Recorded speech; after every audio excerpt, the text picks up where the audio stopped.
하나님 감사합니다. 이 시간에도 주의 음성 듣기 원합니다. 주님 말씀해 주시고 이 시간 말씀 전하고 듣는 가운데 모든 해방하려는 어둠의 원세들 우리 안에 강박함과 완악함과 하나님 대적하여 높아진 모두 이론과 얽매임과 묶인 것들 예수님의 이름으로 파쇄되고 떠나갈지어다. 지금 오직 성령님만 이곳에 환영을 초청하고 모셔드리고 인정하고 의지하오니 영광으로 임하시고 다스리시고 충만케 하시며 주의 나라가 임하여 주시고 뜻이 하늘에서 이루어진 것 같이 땅에서도 이루어지며 주께서 예비하신 각 심령 안에 30배, 60배, 100배 차고 넘치는 의의 열매 가득하도록 이 시간 주장하시고 역사해 주옵소서. 오직 빛과 구원 되신 예수님의 그 이름만 드러나시고 증거되고 나타나기 원하오니 이 시간 예수님 홀로 영광 받으시고 찬양 받으시며 우리의 모든 것의 중심이 되시고 이곳을 다스리시고 주장하시며 각 심령과 모든 삶의 각자의 가정과 일터와 모든 관계를 주장하시고 주님께서 다스리시고 화평의 놀라운 역사를 이루어 주옵소서. 주께서 우리 또 대한민국의 중심이 되셔서 이 나라의 모든 평안을 주장하시고 모든 또 악한 자로부터 또 북한의 모든 위협으로부터 주님께서 우리나라의 중심이 되셔서 지키시고 보호하심을 믿습니다. 주님께서 이 나라를 이제까지 지키셨으니 또 앞으로도 평안으로 다스리실 것을 믿습니다. 주님 역사하시고 영광받아 주옵소서. 모든 것을 주님께 의탁합니다. 주님만을 찬양합니다. 예수님만을 높여드립니다. 감사합니다. 모든 영광 예수님께만 올려드립니다. 그 이름만 계시되고 증거되게 원합니다. 주님 홀로 영광받아 주옵소서.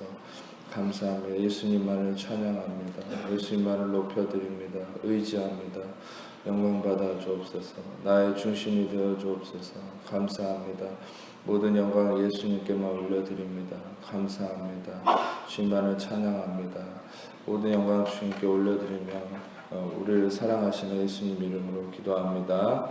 아멘. 오늘 같이 보신 이 히브리서는 전에도 말씀드렸듯이 말 그대로 히브리인들에게 보내는 글이라는 이런 제목으로 원래는 사본에 그렇게 적혀 있는 글입니다. 그래서 이 히브리서는 특징이 저자도 이 다른 성경은 모든 성경이 서두에 저자와 수신자와 모든 배경들과 이 어떤 배경적 내용이 드러나 있는데 이 히브리서는 성경학자들이 가장 연구하기 힘든 게 뭐냐면 저자나 수신자나 어떤 것에 대한 근거가 나와 있질 않아요. 그래서 내용들을 보고 이제 많이 추론을 하는데 가장 권위적이고 가장 확증된 내용은 뭐냐면 이제 예로부터 많은 이 교부들이나 많은 이 학자들로 하여금 검증된 것은 히브리서는 가장 많이 찬성하는 게 바울이 썼다. 그리고 수신자에 대한 의견은 이 히브리서를 받는 자들은 유대인 공동체인데 이 공동체는 기독교 공동체였을 것인데 그러나 이 기독교 공동체가 어떤 상태였냐면 로마의 핍박 가운데 있었다는 것이죠. 그래서 이 로마의 핍박과 또 한 가지 가장 큰 억압은 뭐냐면 유대인들의 핍박 가운데 있었다라는 것이죠. 실질적인 핍박은 바로 유대인들의 율법적 핍박이죠. 이제 예수님에 대한 도를 가르침을 받고 또한 예수님의 능력들을 뭔가 보고 경험하죠. 그런데 보면은 이들은 유대인들의 율법적 억압, 어떤 그 억압을 통한 두려움, 그런 것들이 있음을 통하여서 이들의 마음이 갈팡질팡하는 상황이었다라는 것이죠. 실제로 지금도 이와 비슷한 상황이 있습니다. 그것은 무슬림들이 이 아랍, 이란이나 UAE 이런 나라들은 실은 사우디아라비아나 이런 데는 기독교를 예수님을 믿게 되면 사회적으로 아예 격리를 당하고 모든 것에 차별을 받는 어려움을 당하는 그런 문제들이 있습니다. 실제로 그런 걸 보게 되면 두려움이 생길 수밖에 없죠. 진리라는 걸 아는데도 상황적인 두려움, 어떤 중국도 마찬가지고요. 북한은 더 심하고요. 어떤 면에서는 내가 이것을 진리라고 인정할 수밖에 없지만 환경적으로 내가 예수님을 믿는다는 것을 알려지게 되면은 나의 모든 것을 박탈당하고 내가 그 안에서 생활할 수 없고 결국 내 생명의 위협까지 오게 되는 상황이 있기 때문에 어려움을 당하는 것처럼 이 당시에 히브리서를 받는 수신자들도 동일한 형편이었다는 것이죠. 그들은 예수님의 놀라운 능력을 받습니다. 또 어떤 이들은 예수님을 인정할 수밖에 없다는 상황을 경험을 했죠.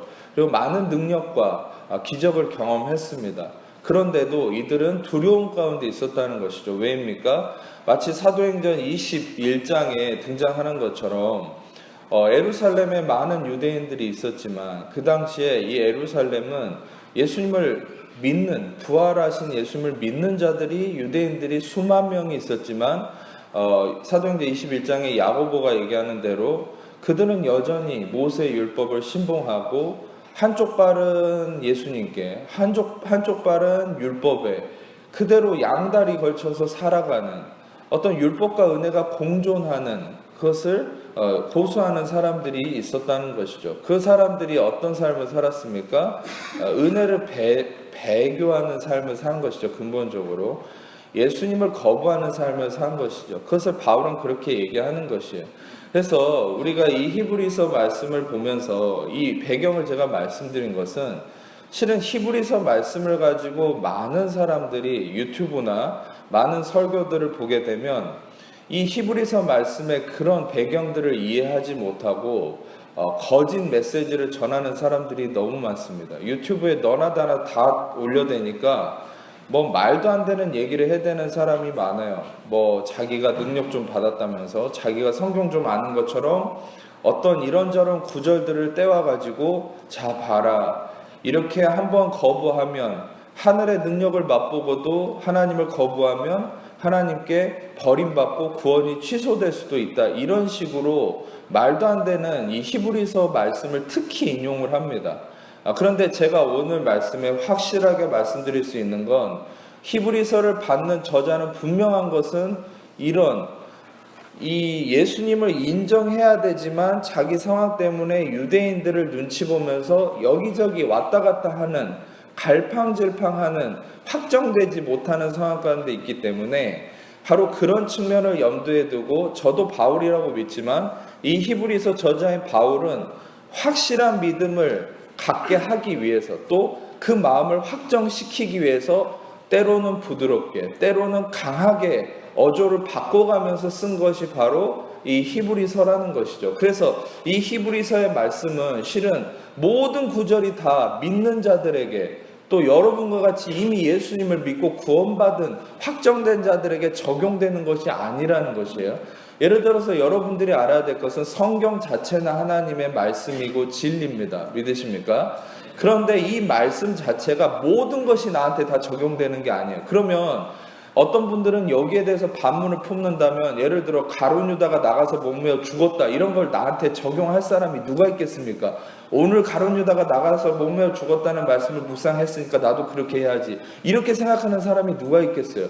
중요한 것은 그 누구도 그런 생각을 할 수 없다는 거예요. 왜냐하면 성경 말씀은 우리에게 적용되는 부분이 있고, 말씀 그 자체는 권위가 있고 하나님 말씀이지만 나에게 적용시키지 말아야 될 부분도 있다는 거예요. 그러나 그런 모든 말씀들이 연결이 돼서 합력하여 선을 이룰 뿐이죠. 결국 모든 말씀은 창세기 첫자부터 요한계시록 끝자까지, 그 히브리어 철자 첫자부터 요한계시록 헬라어 마지막 자까지 그 한자 한자가 다 연결돼서 무엇을 증거하냐면 바로 예수 그리스도의 죽으심과 부활하심을 증언하는 것이 이 성경의 목적임을 아셔야 됩니다. 아멘. 그래서 말도 안 되는 구절을 여기다 맞추고 저기다 맞추고 그게 아니죠. 모든 성경의 중심은 바로 예수 그리스도의 죽으심과 부활하심을 통해서 여러분의 생명이 지옥에서 천국으로 옮겨지고 여러분이 영원한 생명을 누리게 되었다, 이것이 여러분 핵심이라는 것을 아시기를 축복합니다.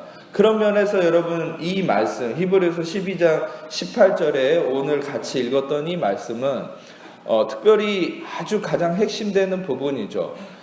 두려움으로 말미암아, 특히 유대인들의 억압으로 말미암아서 예수님을 인정할 수밖에 없지만 아직은 마음이 확정되지 못해서 여기저기 왔다 갔다 하는 이 유대인들이 현실적으로 처한 상황을 이 히브리서 저자는 아주 명시하면서 이것을 명확하게 어떻게 해야 될지를 얘기하고 있는 것이 실은 오늘의 말씀이죠.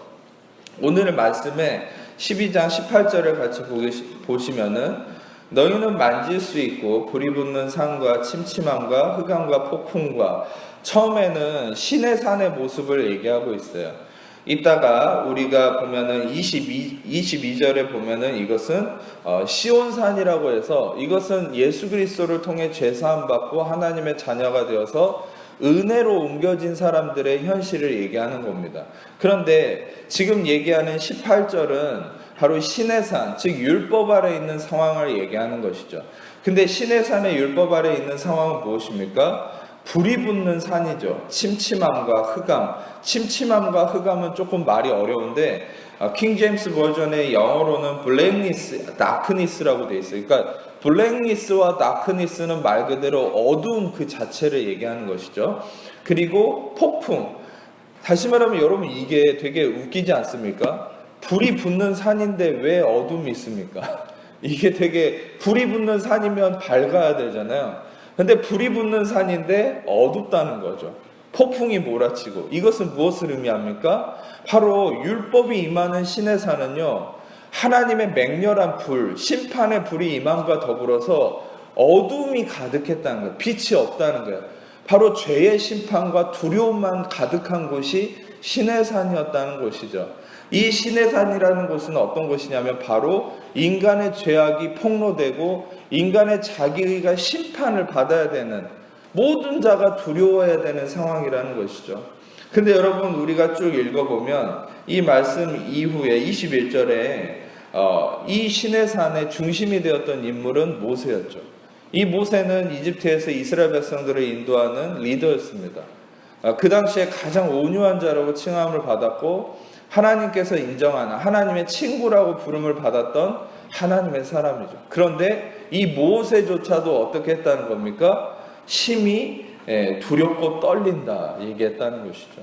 여러분, 아브라함과 되게 대조가 됩니다. 아브라함은 하나님을 누리는 자였어요. 기뻐하는 자였습니다. 하나님의 벗이라 칭함을 받았죠. 그런데 이 모세는 무엇입니까? 심히 두렵고 떨린다고 얘기했다는 거예요. 여러분, 율법 아래 있으면요, 중요한 진리는 율법 아래 있으면 가장 위대한 자도 그의 부족함을 폭로시켜 버리는 거예요.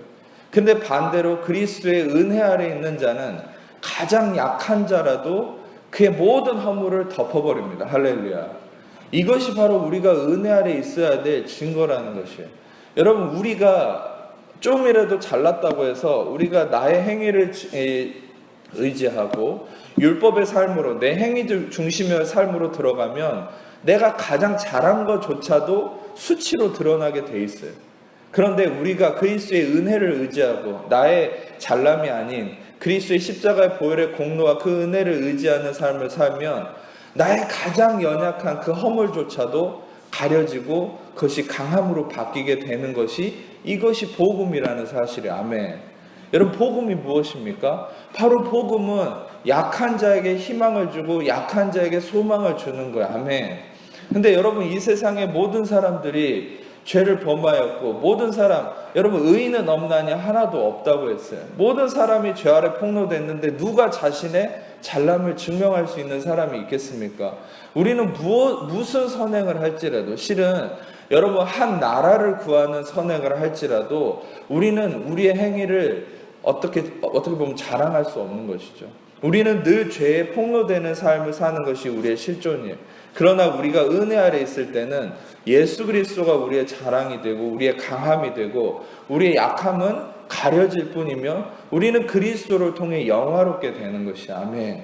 그래서 여러분은 우리가 의지해야 될 바는 은혜라는 것을 얘기하는 것입니다. 자, 그리고 그러면 왜 이 신의 산은 이렇게 어두움이 가득할 수밖에 없는가?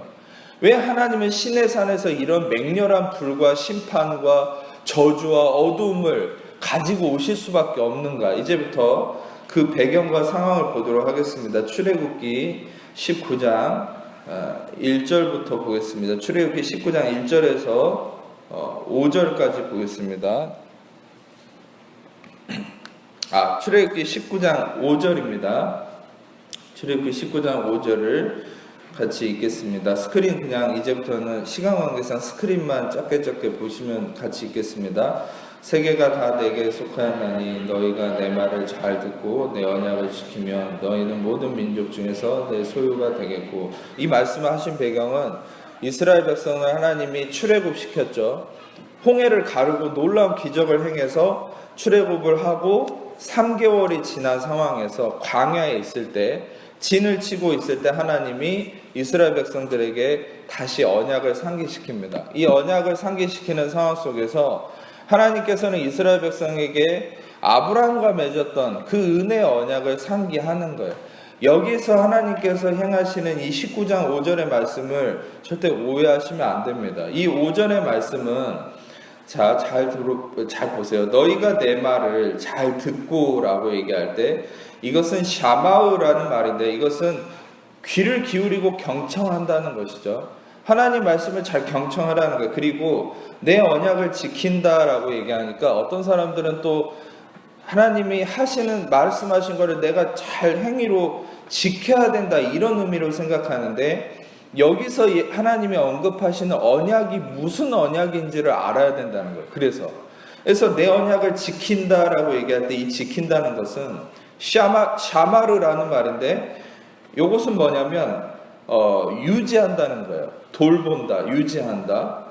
실제로 이 샤마르라는 히브리어가 어디서 처음 쓰였냐면 하나님이 아담에게 에덴 동산을 지키게 했다, 에덴 동산을 관리하게 했다라는 창세기의 기록이 나왔을 때 아담이 에덴 동산을 관리했다, 지켰다라는 것이 샤마르예요.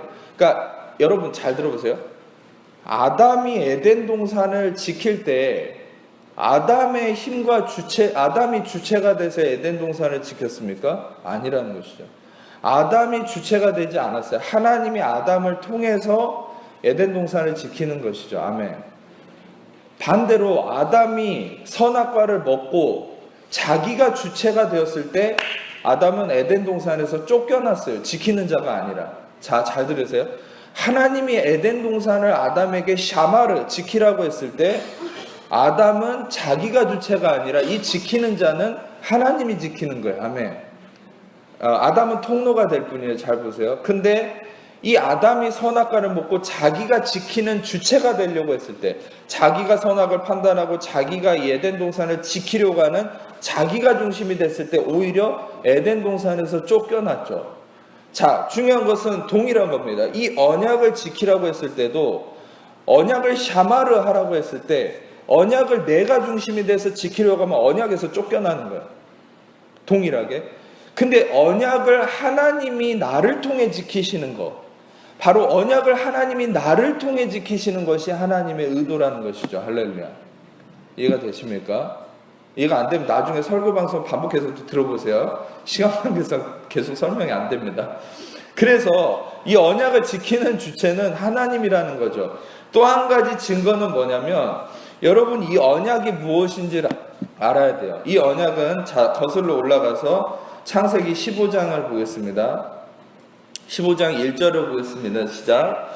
이후에 여호와의 말씀이 환상 중에 아브라함에게 임하여 이르시되 아브라함아 두려워하지 말라. 나는 내 방패요 너의 지극히 큰 상급이니라. 실제로 이 말씀은 하나님께서 아브라함에게 하신 언약의 핵심적 내용이죠. 나는 너의 상급이고 방패다. 그리고 이 말씀을 하신 배경적인 것을 알려드리자면 호울링 있습니다. 이걸 잡아주세요. 이 언약의 이 15장 1절에 하나님께서 왜 이런 얘기를 하셨냐. 아브라함은 두려워하고 있었다는 것이죠. 왜 두려워했습니까? 여러 가지 상황이에요. 그 중에 하나가 이 바로 전장에 보면 4개의 국가를 아브라함이 스파르타의 300용사가 아니라 자기가 기른 318명을 데리고 가서 4개의 국가를 물리치고 왔어요. 그러니까 얼마나 기세등등하겠습니까? 근데 승리 이후에는 두려움이 오는 것이죠. 왜? 인간적인 또 두려움이 와요. 왜? 그 4개의 국가가 또 보복할까봐. 그리고 또 한 가지는 나이는 들어가는데 애는 없는 거예요. 유업을 이을 자가. 그러니까 여러 가지 상황적인 두려움, 나를 보게 되는 두려움이 있는 것이죠. 그런데 그 상황에서 하나님께서 두려워 말라. 내가 너의 방패고 너의 지극히 큰 상급이라고 말씀하고 있는 것이죠. 이 언약이 이것의 하나님의 언약이 이것의 핵심이에요. 이게 홀링 잡아주세요. 계속 얘기하고 있습니다. 이것이 언약의 핵심인데 볼륨을 차라리 낮추세요. 이것이 언약의 핵심인데, 중요한 것은 여러분 이 이후에 하나님께서 이 아브라함과 어떤 언약을 어떻게 맺었는지를 여러분이 생각할 수 있어야 됩니다. 잠깐은 1분 정도 말씀드리면 뒤에 잘 들리십니까? 제가 드리는 말씀이 할렐루야. 자, 됐습니다. 요 볼륨 정도면 됐습니다. 그래서 이 언약이 1절이 핵심이고, 이 언약을 하나님이 어떻게 맺었는지를 알게 되면 하나님의 언약의 모든 것의 속성을 알 수 있어요. 율법만 언약이 속성이 다릅니다. 모든 은혜의 언약은 속성이 어떠냐면, 자, 창세기 15장 9절에서 12절입니다. 창세기 15장 9절에서 12절 말씀 같이 읽겠습니다. 여호와께서 그에게 이르시되 나를 위하여 3년 된 암소와 3년 된 암염소와 3년 된 상비둘기와 집비둘기 새끼를 가져올지니라. 아브라함이 그 모든 것을 가져다가 그 중간을 쪼개고 그 쪼갠 것을 마주 대어 놓고 그 새는 쪼개지 아니었으며 솔개가 사체에 내릴 때에는 아브라함이 쫓았더라. 해질 때에 아브라함에게 깊은 잠이 임하고 큰 흑암과 두려움이 그에게 임하였더니. 아멘. 실제로 이 말씀은 하나님께서 언약을 주시고 왜 베이스를 높였습니까? 이게 하지 마세요. 먹먹하게 나옵니다.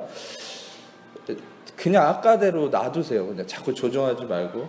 창세기 이 말씀에 실제로 왜 이 상황, 그러니까 동물을 쪼개서 이렇게 행하는 이 의식이 어떤 거냐면, 그 당시에는 부족 간에 어떤 맹세를 할 때 족장들이 나와서 동물의 사체를 반으로 쪼개버립니다. 그리고 그 쪼갠 사이를 둘이 왔다 갔다 해요.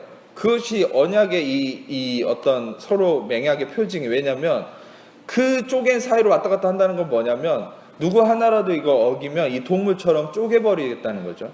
그러니까 이것을 히브리어로 언약은 베리트라고 얘기합니다. 이 베리트는 피의 언약이에요. 그러니까 무서운 언약이죠. 죽음이 걸린 언약이에요. 근데 이 베리트를 하나님이 아브라함과 맺고 있는 거예요. 근데 아브라함과 맺은 언약의 내용들은 너를 통해서 많은 자손을 이루시겠다, 또 많은 나라를 이루시겠다, 또 하나님이 너의 상급과 방패가 되겠다, 이런 여러 가지 언약을 얘기하셨죠.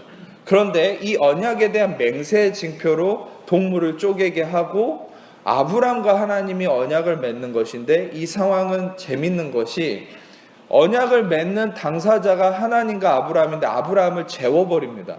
12절을 보면 아브라함이 잠에 들죠. 그리고 이후에 17절을 보여주십시오. 17절을 그냥 스크린으로 보세요.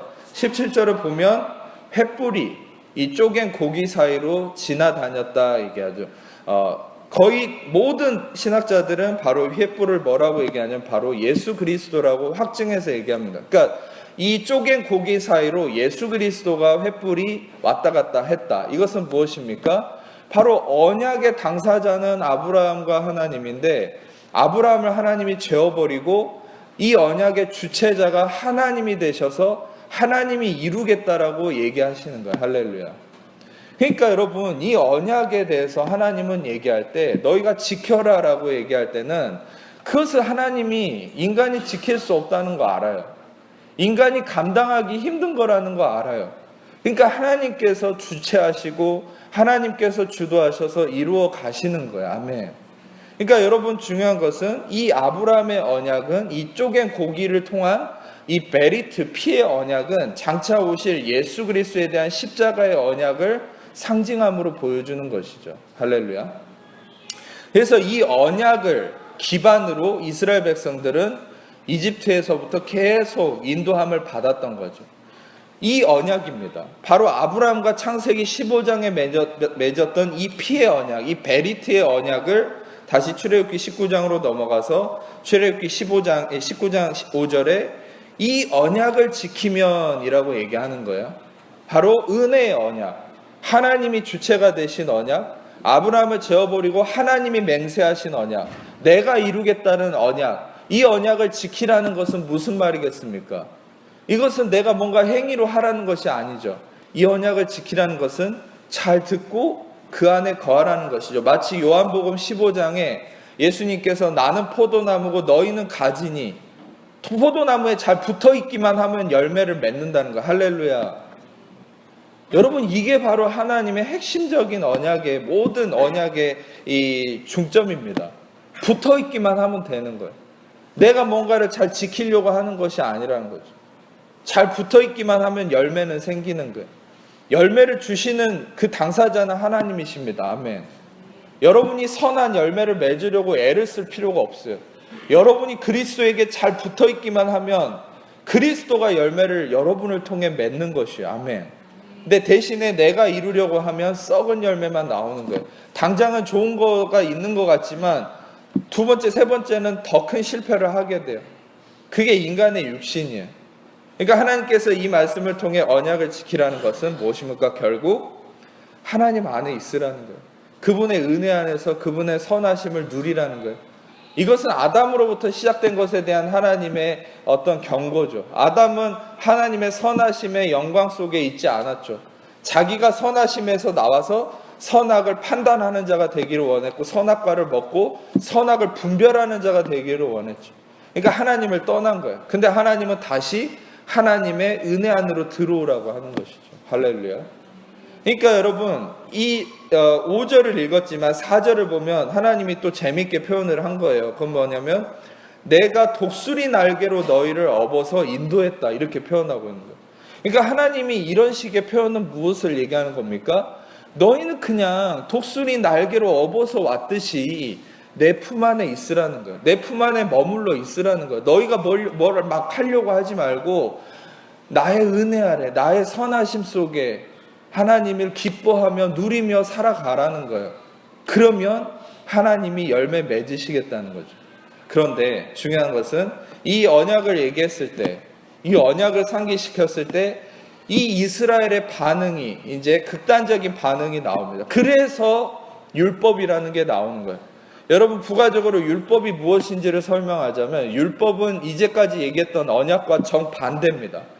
이제 율법은 뭐냐면 내가 지켜야 되는 거야. 내가 행하지 않으면 저주받아. 내가 행해야만 축복을 받아. 근데 행하는 것도 단 하나라도 어기면 저주를 받아요. 완전히 다 해야 돼요. 365일 매 순간 모든 걸 지켜야 됩니다. 근데 모든 걸 지켜야 되는데 단 하나라도 여기면 저주를 받는 거예요. 그게 율법이에요. 율법은 주체가 내가 되는 거예요. 내가 지켜야 되고, 내가 해야 되고, 내가 축복받고, 내가 저주받고, 내가 중심이에요. 그게 율법이에요. 근데 이 율법이 임하게 된 계기가 뭐냐면 19장 8절입니다. 19장 8절 읽어보겠습니다. 백성이 일제히 응답하여 이르되 여호와께서 명령하신 대로 우리가 다 행하리이다. 모세가 백성의 말을 여호와께 전하매. 여러분, 이 말씀을 보면 여러분들이 무엇이 문제냐라고 반문하실 수 있겠죠.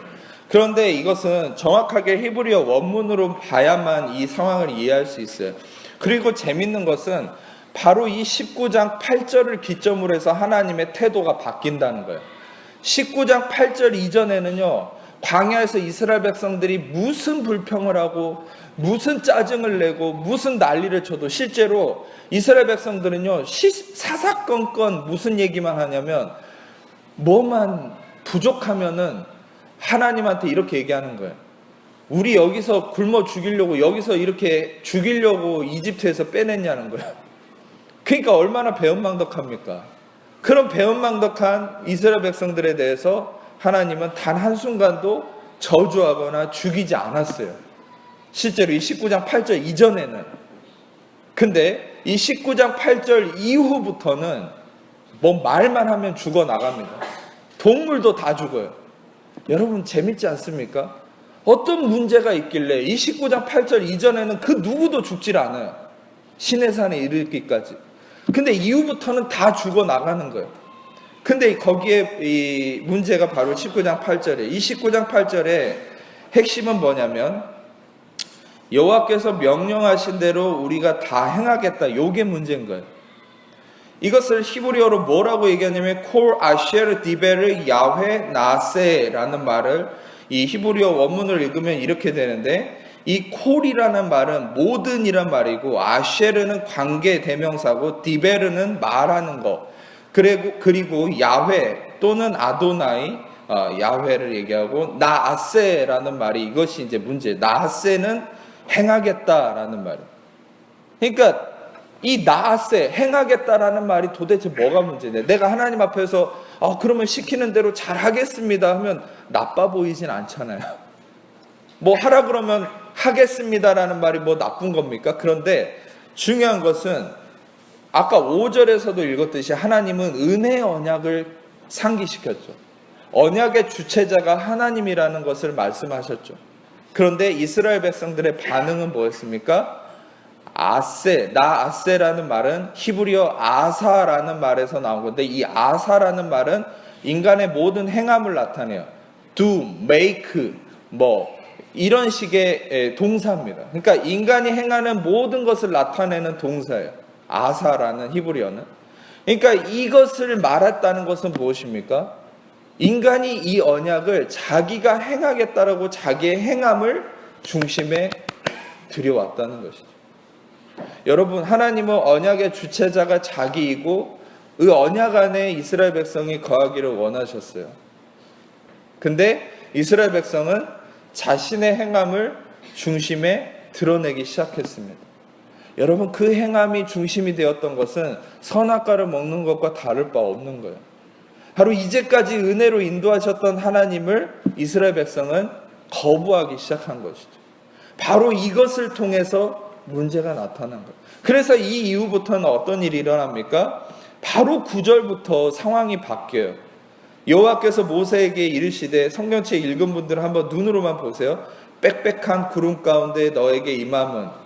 여러분, 여기서 이제 구름이 등장하죠. 이 구름은 하나님이 이스라엘 백성과 이제 구분지어 버리는 어떤 매개체가 돼 버리는 거예요. 그리고 이 이후에 보면은 하나님 앞에서 거룩함을 챙겨라. 그리고 너희들이 함부로 나오면, 이제 실제로 12절 13절을 보여주세요. 19장 출애굽기 19장 12절 13절 스크린으로 보세요. 이제 한번 여러분들이 한번 눈으로만 한번 대략 보십시오. 보면은 여러분, 이 내용들이 바로 아까 히브리서 12장에서 읽었던 그 내용입니다. 그러니까 여러분, 누구든지 산에 올라오면 돌로 침을 받고 죽임을 당하고 짐승이라도 살아남지 못하고, 여러분, 이런 하나님의 엄격한 경계하심과 두려움과 심판의 무서움이 갑자기 임했다. 바로 그 중심에는 뭐가 있었다는 것이죠? 인간의 자기 행함을 중심으로 삼는 인간의 의가 드러남이 바로 하나님이 율법을 주신 것에 대한 시작이 되었다는 것이죠. 그래서 이후에 12절과 13절도 그렇고 16절도 보여주세요. 스크린으로. 16절도 번개와 빽빽한 구름이 넘치고 백성들이 다 두려워하고, 18절에 보면은 18절 넘겨주세요. 시내산에 연기가 자욱하고 여호와의 불이 거기에 강림하고, 온 산이 진동하고. 여러분, 이 모습이 상상이 되십니까? 바로 여러분, 율법 아래에 있는 자의 삶은 이렇다는 것이죠. 무엇을 하든지 두려울 수밖에 없는 거예요. 무엇을 하든지 자유함이 없어요. 기쁨이 없어요. 자, 그런데 여러분, 우리는 반대의 상황을 한번 보도록 하겠습니다. 반대의 상황. 우리 말씀을 한번 같이 보겠습니다. 누가복음 9장 말씀 28절에서 36절입니다. 누가복음 9장 28절에서 36절 저부터 읽겠습니다. 이 말씀을 하신 후에 8일쯤 되어 예수께서 베드로와 요한과 야고보를 데리고 기도하시러 산에 올라가사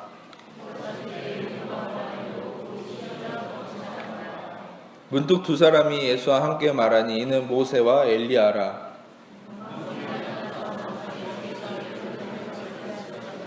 베드로와 및 함께 있는 자들이 깊이 졸다가 온전히 깨어나 예수의 영광과 및 함께 선 두 사람을 보더니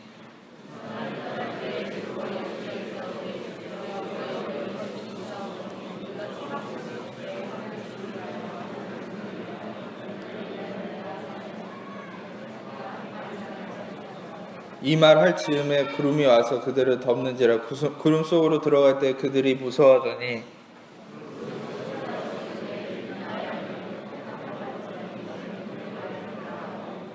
같이 읽겠습니다. 소리가 그침에 오직 예수만 보이더라. 제 아들이 잠잠하여 본 것을 무엇이든지 그때 나무에게도 이르지 아니하니라.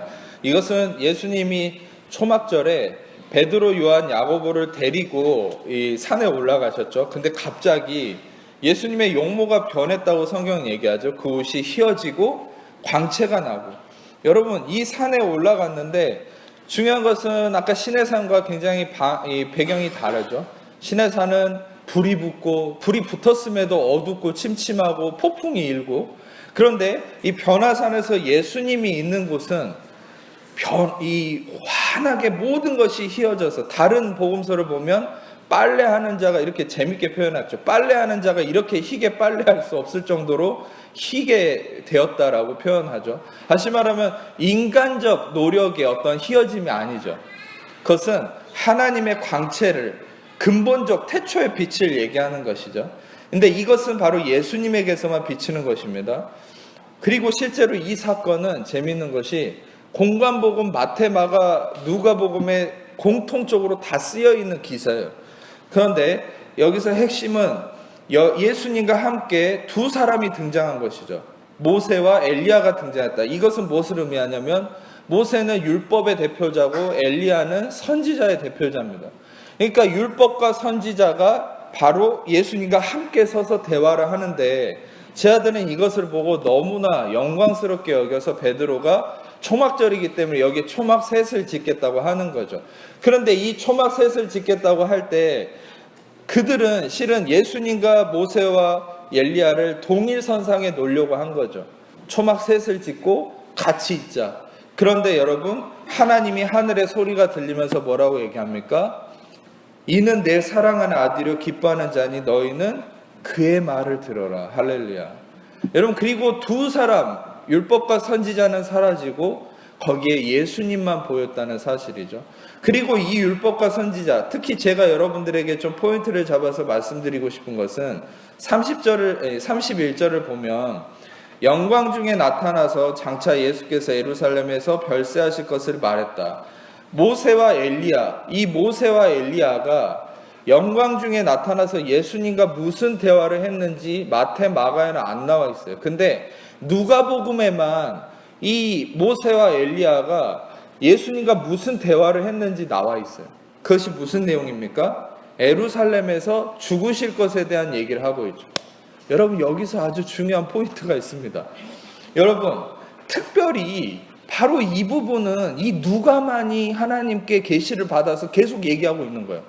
누가복음 24장도 그렇고 사도행전 28장도 그렇고 누가가 계속 이 부분을 강조하고 있어요. 뭐냐면 율법과 선지자의 성경에 나타나는 모든 글은 무엇을 얘기하려고 한다는 겁니까?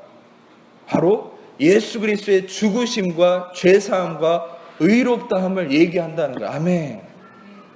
이것은 누가복음 24장에 엠마오를 가는 두 제자에게 예수님이 성경을 풀어주셨다. 율법과 선지자에 나타난 거기에 나타난 예수님을 드러내 주셨다. 또 사도행전 28장에 바울이 로마에서 자기를 찾아오는 모든 자들에게 율법과 선지자의 글에 나타난 예수님을 증거했다. 근데 놀랍게도 이 누가가 또 자기의 이 복음 안에 그것을 기록해 놓은 것이죠. 그것은 무엇을 얘기합니까? 성령께서 특별히 누가를 택하셔서 누가에게 이 계시를 준 건데, 율법과 선지자의 모든 글은 바로 예수 그리스도를 증거하고 나타냄의 핵심이라는 거예요. 아멘. 그래서 여러분이 아셔야 될 것은 여러분이 보는 성경, 율법과 선지자의 이 모든 핵심적 글, 구약조차도 그것은 무엇을 얘기하고 있다는 겁니까? 바로 예수 그리스도의 죽으심을 얘기하고 있다는 것이죠. 아멘. 그래서 여러분, 우리는 구약을 볼 때도 그 모든 것의 핵심은 예수 그리스도의 죽으심과 부활이 되어야 되는 것이죠. 아멘. 그것을 나의 행함, 내가 이것을 지키면 복을 받고 안 지키면 저주를 받는다, 그것이 핵심이 아니라는 것이죠. 결국 여러분, 이 예수님이 변화된 이 산에서의 사건은 무엇을 얘기합니까? 신의 산과 다르게 우리는 은혜 아래 있는 자로서 예수님만을 바라보는 이 은혜의 광채 아래 있는 자가 이제는 우리가 되었다는 것이죠. 히브리서 12장으로 넘어가서 히브리서 12장에 바로 이제 우리는 시온산에 옮겨진 사람들이라고 얘기하는 것이죠. 시온산에 옮겨져서 우리는 새 언약의 중보자이신 예수와 아벨의 피보다 더 나은 것을 말하는 이 뿌린 피 안에 있는 자다. 전에도 나눴지만 아벨의 피는 무엇을 얘기합니까? 가인에게 맞아 죽었죠. 가인에게 맞아 죽어서 아벨은 무엇을 외칩니까? 그 피가, 여러분, 피는 말을 합니다. 그래서 살인자는 잠을 자지를 못해요. 왜? 그 피가 계속 얘기하기 때문에. 여러분, 이 피는 말을 하는데 아벨의 피는 무엇을 얘기했냐면 복수를 얘기했어요. 근데 예수님의 우리를 위해서 십자가에서 흘린 피는 무엇을 얘기합니까? 예수님은 실은 십자가에서 그 피를 흘려 죽어 가시면서도 무엇을 얘기했습니까? 아버지, 저들이 자기 하는 짓을 알지 못합니다. 저들을 용서해 달라고 얘기했죠. 예수님의 피는 모든 자들의, 여러분과 저의 죄사함과 용서를 외치는 것이죠. 할렐루야. 모든 정죄함을 잠재우고, 모든 저주를 잠재우고, 모든 자의 완전한 용서, 과거, 현재, 미래 모든 죄를 용서하심을 외치는 것이 바로 이 뿌린 피, 더 나은 것을 말하는 뿌린 피, 예수의 피라는 것이죠. 할렐루야. 그 피가 여러분들에게는 계속 흐르고 있다는 사실이에요. 그래서 여러분들은 어떠한 상황에서도 완전한 예수님의 용서하심과 은혜 아래 있음을 믿으시길 축복합니다. 그 용서하심을 믿는 것이 바로 그리스도인들의 특권이고 능력인 것이에요. 아멘. 자, 그런데 이제 말씀을 이제 좀만 하고 마무리하겠습니다. 그런데 25절부터는 조금 어조가 바뀌어요. 근데 이것은 무엇을 얘기합니까? 25절부터는 너희는 삼가 말씀하신 일을 거역하지 말라, 이렇게 얘기하죠. 땅에서 경고하신 일을 거역한 그들이 피하지 못했는데 하물며 하늘로부터 경고하신 일을 배반하는 우리일까? 여러분, 이 말씀이 무엇인지 제가 지금부터 얘기해 드릴 텐데, 여러분, 많은 사람들은 은혜를 얘기하면 은혜를 되게 가볍게 여겨요. 되게 막 용서, 은혜, 뭐 하나님의 긍휼 이런 걸 얘기하니까 은혜는 뭐 다 봐주는 식이고, 뭐 율법적인 것은 엄하고 무섭고 되게 무거운 거라고 생각해요. 여러분, 오히려 은혜에 그리스도에게 영광이 있죠. 오히려 모세가 가졌던 영광보다 그리스도의 영광은 비교할 수 없을 만큼 더 크죠. 아멘. 근데 이 영광은 실은 가바드라는 말인데, 이것은 이 카바드라는 말은 카바드라는 말은 바로 영광을 의미하고, 이것은 무겁다는 거죠. 오히려 은혜가 더 무거운 것입니다. 아멘.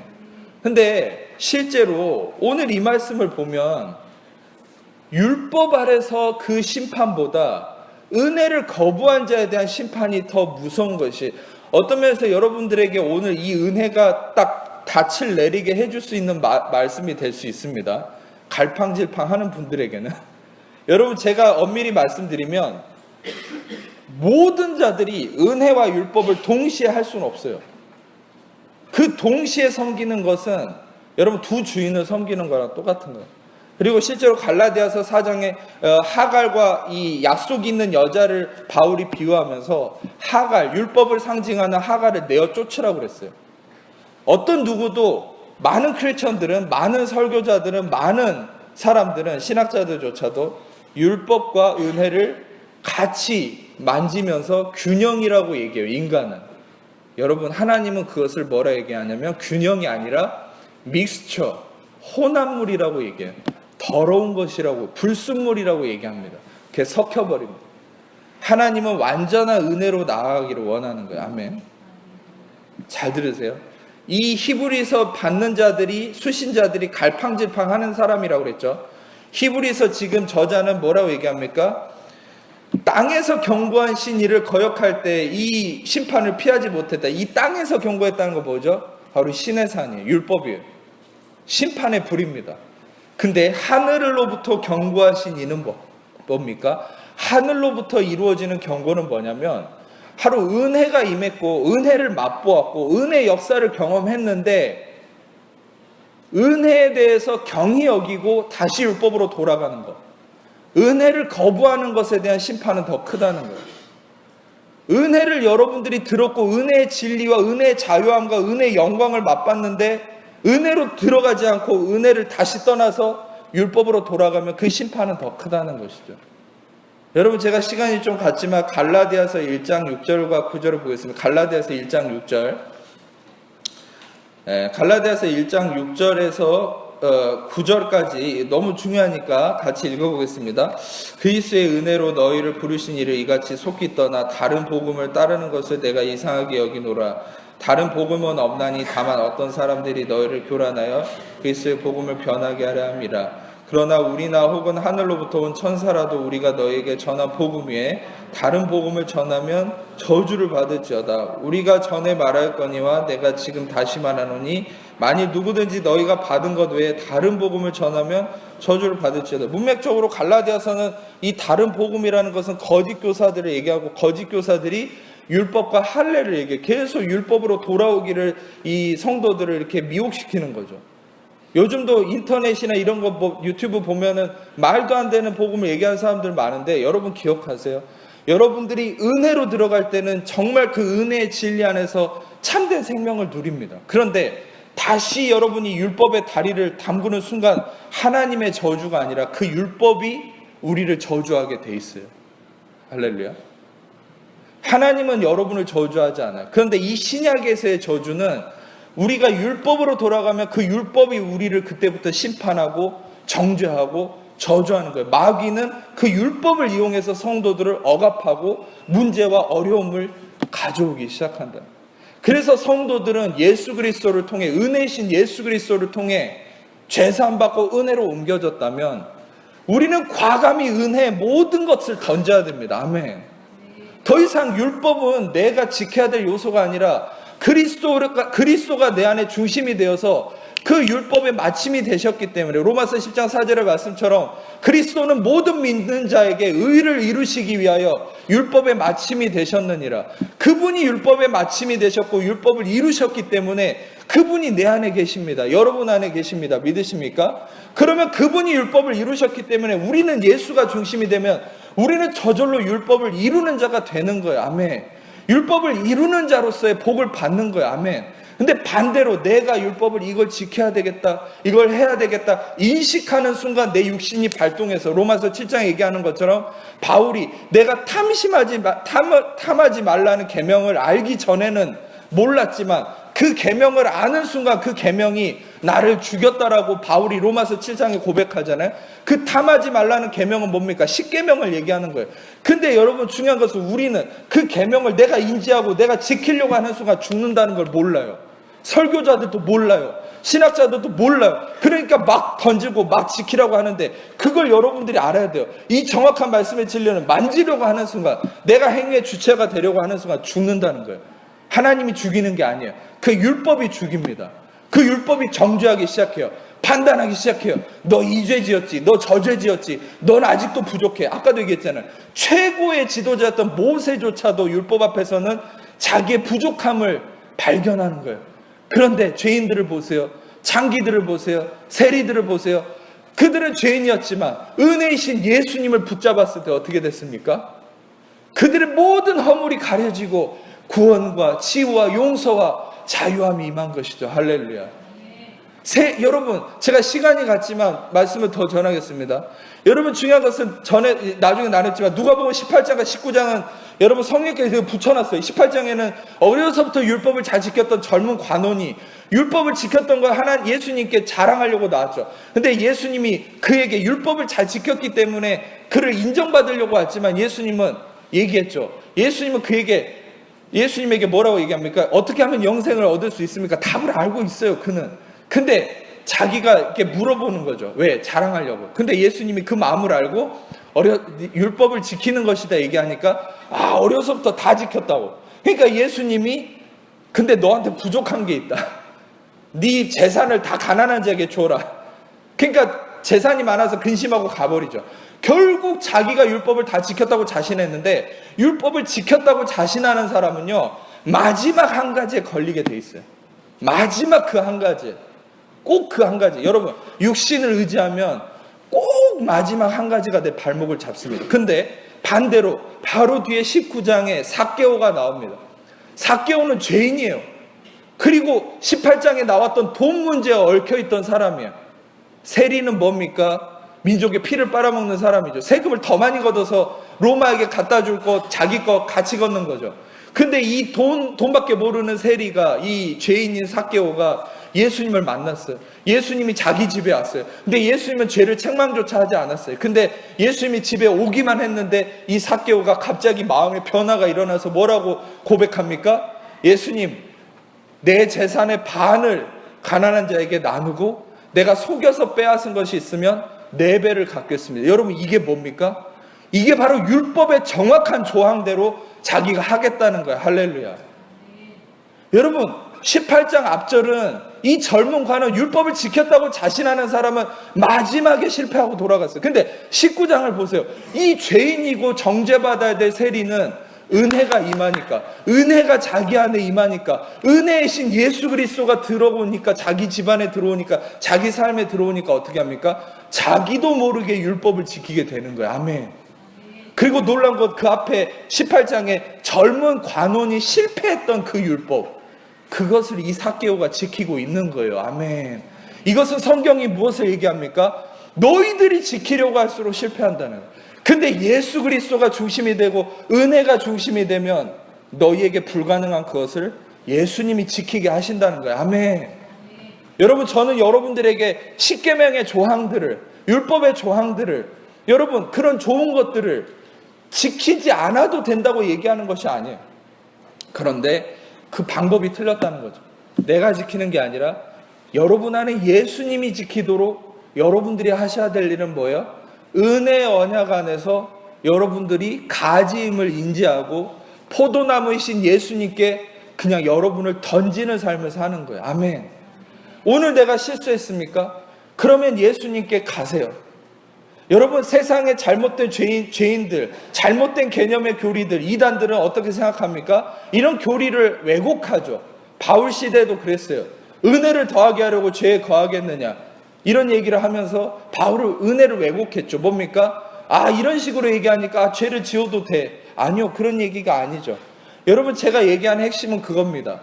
여러분, 분명한 사실은 죄를 지으면, 여러분이 하나님 앞에 잘못된 것을 하면 내가 손해보게 돼 있어요. 건강이 나빠지든, 제가 전에 술, 담배를 얘기했지만 술, 담배를 한다 해서 여러분이 지옥 가는 거 아니에요. 술, 담배를 한다 해서 여러분이 하나님 앞에 저주받는 건 아닙니다. 그러나 여러분이 그런 하나님이 금하신 잘못된 것을 하게 되면 건강을 해치고 관계가 깨어지고 문제가 생기게 돼 있어요. 그런데 여러분, 중요한 것은 그걸 내가 끊으려 하고 내가 행하려고 하면 실패한다는 거예요. 그러니까 내가 실패한 일이 생기고 여러분들이 술, 담배나 음란함이나 인간관계의 미움이나 잘못된 그런 것들이 있으면 실패했다고 느껴지면 잘해야 되겠다, 이게 아니라 여러분을 잘하게 해주실 수 있는 그 은혜의 진리이신 예수 그리스도께 나아가서 여러분을 던지라는 거예요. 아멘. 예수님, 저는 또 실패했습니다. 그러나 예수님이 나의 중심이 되셔서 다시 일으켜주시고 다시 행할 수 있는 힘을 주시고 주님께서 나를 통해 열매 맺어 주시옵소서. 예수님의 피로 나는 이미 의롭게 되었음을 믿습니다. 그 피로써 의롭게 되었음을 선포하고 확신하고 다시 나아가라는 거예요. 다시 오뚜기처럼 일어나라는 거예요. 아멘. 찌그러져서 정죄감 속에서 나를 정죄하고 울기만 하고 그냥 자책감 속에 파묻혀 있으면 아무것도 못합니다. 그게 율법 아래 있는 현실이에요. 근데 여러분, 다시 나오라는 거예요. 용서하심을 믿고 일어나라는 거예요. 예수님 앞에 여러분을 던지세요. 아멘. 긍휼하심을 얻고 때를 따라 돕는 은혜를 얻기 위해서 은혜 보좌 앞에 나아가서 지성소가 열려 있어요. 그분의 도우심이 있어요. 아멘. 여러분, 분명한 사실은 죄를 지어도 된다는 게 아니에요. 죄는 나쁜 겁니다. 그러나 죄를 이길 수 있는 힘은 나한테 있지 않아요. 그리스도에게 있어요. 로마서 6장 14절만 같이 읽어보고 마치겠습니다. 우리 성경제 찾아보시고, 이거는 간단한 말씀이니까 성경제 찾아보시고 로마서 6장 14절을 읽고 마치겠습니다. 로마서 6장 14절 같이 읽겠습니다. 죄가 너희를 주장하지 못하리니 이는 너희가 법 아래 있지 아니하고 은혜 아래 있음이라. 아멘. 이 말씀이 핵심입니다. 고린도전서 15장 56절에도 사망이 쏘는 것은 죄요, 죄의 권능은 율법이라고 그랬어요. 그러니까 율법을 이용해서 마귀가 우리를 정죄하고, 여러분, 우리가 율법 아래 있으면 죄가 우리를 주장합니다. 근데 여러분이 은혜 아래 있을수록, 은혜의 진리가 여러분을 다스릴수록 완전한 용서하심, 자격 없는 자에게 주시는 선물과 조건 없는 은혜, 조건 없는 선물. 여러분, 은혜란 무엇입니까?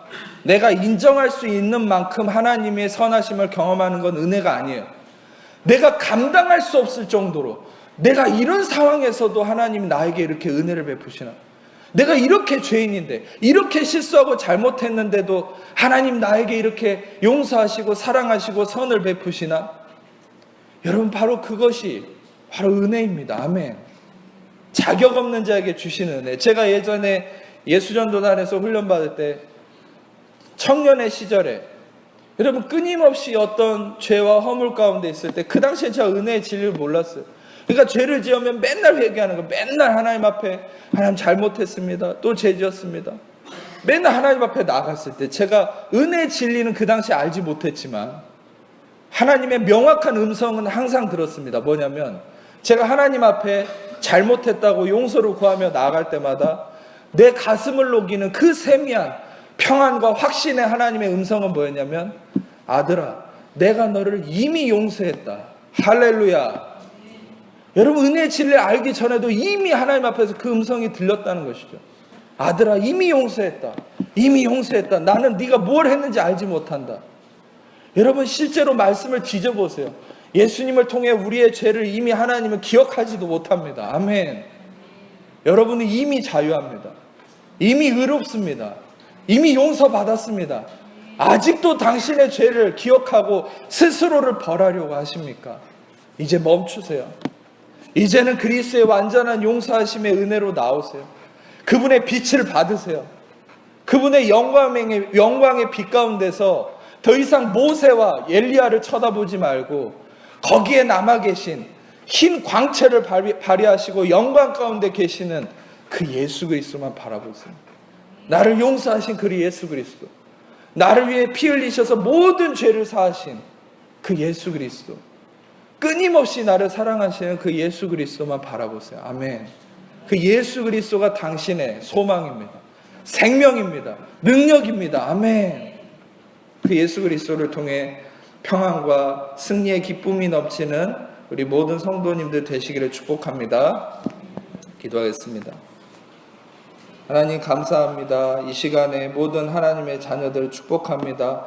하나님의 자녀들 이 시간에 받은 말씀대로 귀한 은혜의 열매가 맺어지고 나타나도록 역사해 주옵소서.